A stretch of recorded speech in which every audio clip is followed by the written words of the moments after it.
Okay, everybody. Good afternoon. Today's webinar is going to focus on incorporating literacy instruction across multiple subjects. We're going to explore different methods for engaging students through literature by incorporating literacy instruction across all 4 core subject areas. In doing so, we hope to inspire teachers to start using more literary skills in their classrooms and create a more engaging classroom experience for their students. First of all, what does good literacy instruction look like? Literacy instruction is one of the most important aspects of teaching and is meant to provide a rich, meaningful, and engaging learning environment supported by all the appropriate teaching practices. The ability of teachers to create these types of environments and meaningful lessons in literacy is one of the key aspects to creating lifelong learners.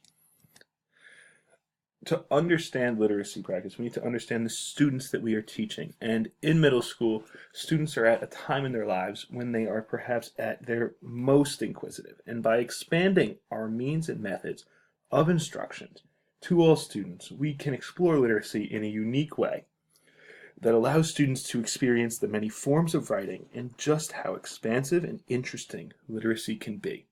This offers educators an incredibly unique experience to engage with our students through a huge variety of methods of instruction.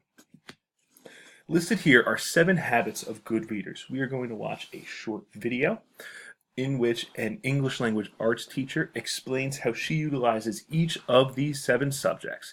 As we move forward past here, we're going to look at how each of these 7 subjects can be incorporated into the other core subjects that sometimes get overlooked when we are talking about literacy instruction. So here is Miss Brandenburg to explain her 7 habits of a good reader. 5 years experience teaching middle school language arts. Today I'm going to show you some reading strategies for struggling middle school readers. Now there are many strategies available, but there are 7 habits that I've discovered that any reader should develop in order to be proficient. They're called the 7 habits of a good reader. What you want to do is either teach the habits in isolation, but they're highly recommended that you incorporate in day-to-day reading. So I have my chapter that I've read before the students, and it says, "He dressed in his Arabian clothing of white linen, bought especially for this day.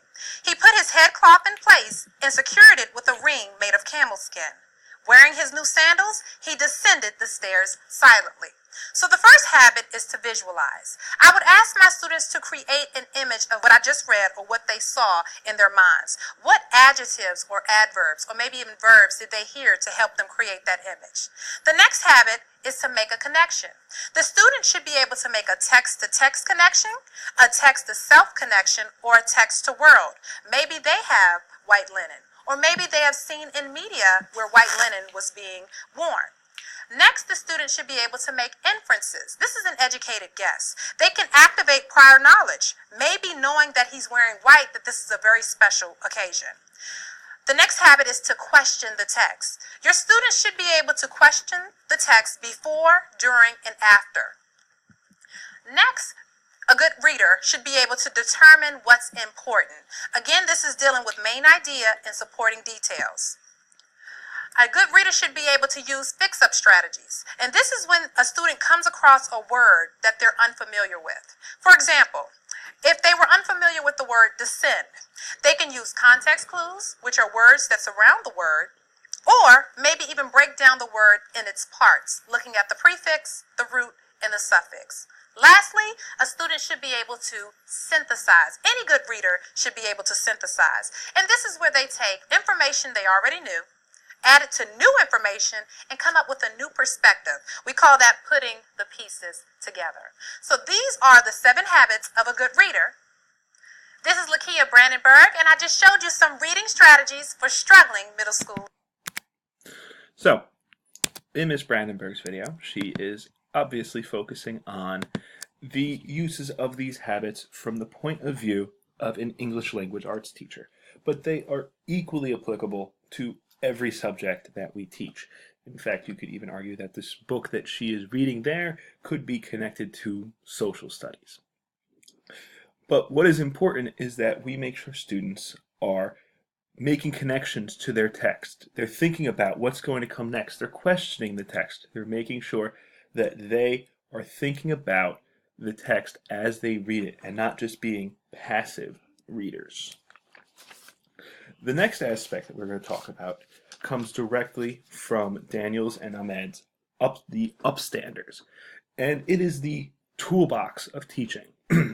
What a toolbox allows us to do as teachers is teach our students strategies that when we give them a certain task or a certain text to read, we can tell them to pull one of these tools out of their toolbox, and they will be able to utilize that tool to better understand the text. When we utilize these tools, we're able to create lessons in literacy that incorporate not only strong reading and literacy lessons, but also add academically to science, social studies, and math lessons. So we're going to start off with my favorite subject in school, science.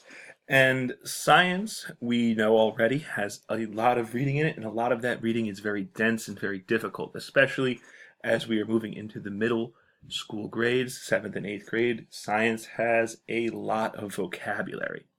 And one of the best ways that we can address this vocabulary is by creating anchor charts, which is an excellent way of outlining complex ideas that apply to scientific inquiry. Many times, teachers will hand out a text, the students read it, and the teacher explains what it means. What you can do with an anchor chart is use that text to build upon that meaning, in that students read the text and they can share out in a public writing sense what they think that text is telling them, what they think they're learning from that scientific text. And in doing so, the teacher has a better understanding of what those students are deriving from that text, and the teacher can keep track of how that changes. And when you post those on the side of the wall as you go through a unit, you'd be amazed at how much change takes place over the course of a unit. The second is shared practice. Now, shared practice is often applied to the I do, we do, you do method, which is not often applied in literacy settings. But what it allows us to do is, if a teacher is giving out a text that they know is going to be difficult, they can allow the students to first read through it with him or her, and then they can go through and say, okay, what is this word going to mean if we put it in this context? And as students get used to doing that, it becomes much easier to decode dense science texts. Here are two links to excellent resources. One is the Teacher Hub, and they provide ready-made worksheets with texts that allow students to work with their teachers to better understand difficult scientific words. The second is Middleweb, which is a middle school specific website in which there are great examples and even books that include novels for cross-curricular planning for students who would like, for teachers who would like to incorporate science in both English language arts and in their science classes. Social studies is, at least when I think of it, the one that comes to mind first, right? When you think of cross-curricular literacy lessons. Social studies allows teachers to give out a whole bunch of reading and allow those students to think about, synthesize, and decide what they think is going on at any particular point in time. The hot seat method is really a role play method in which students are able to act out the roles of historical or literary characters. And it's one of the most common formats for this is the form of a TV interview. But I have seen this done where you can apply it to even larger groups. You can take the Constitutional Congress and have students read up on a particular member. They can then act out the way that that member would act out. You could also tie this into students reading a novel based in the time of a particular uh, historical event, and you can have them read about real people that are involved in that novel and have them act it out that way. The second is an inquiry journal, which is closely related to Stop and Jot. But what it allows students to do, especially in middle school, where they might not have all of the background knowledge on historical texts already, is it allows them to make predictions and to keep track of their ideas and the possible outcomes of a particular event. So they can go back and they can look at, as they're reading, what do they think is going to happen here?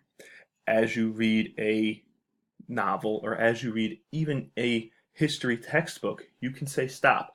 What do you think John Jay is going to do at this particular moment? And this allows them to think about what they would do in that situation and why things turned out the way it did. It really personifies history for students, which is something that is incredibly difficult for a lot of students to get a handle on. The personal relationship to history is not something that we often think about. We say, well, this happened 100 years ago, and that's the way it is. But really, students should be able to build and understand the way that these people were thinking at the time.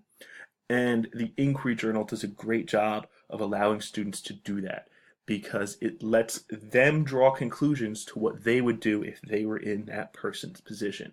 And then juxtapose that against what actually happened and the choices that were made. And that can lead to really, really good discussions that allow students to understand much more how difficult so many of the historical decisions were when they were made.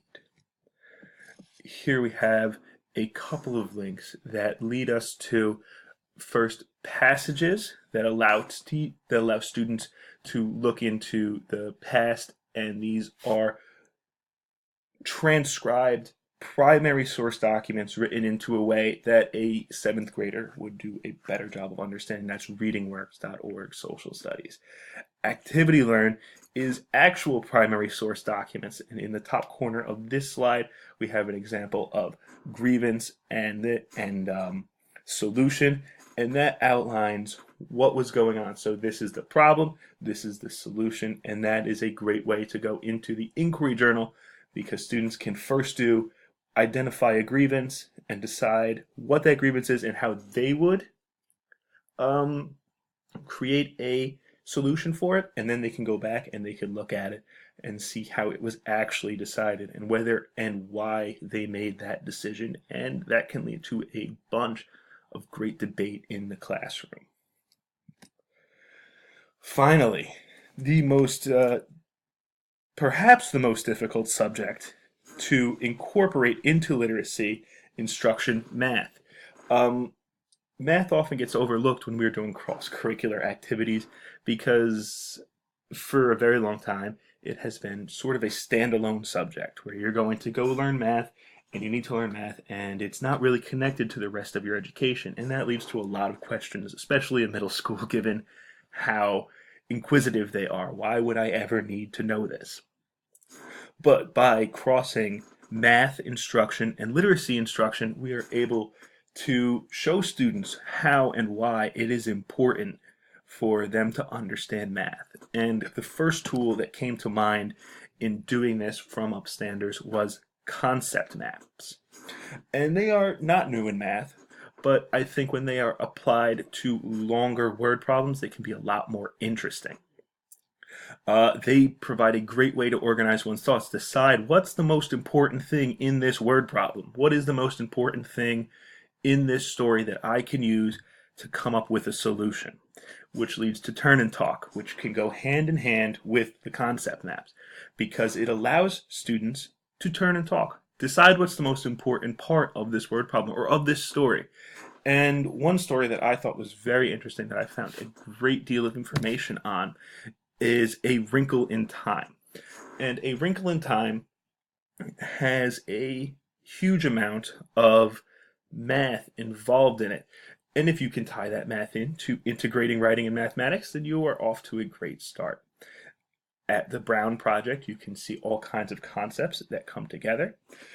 For math, I'd like to thank everybody for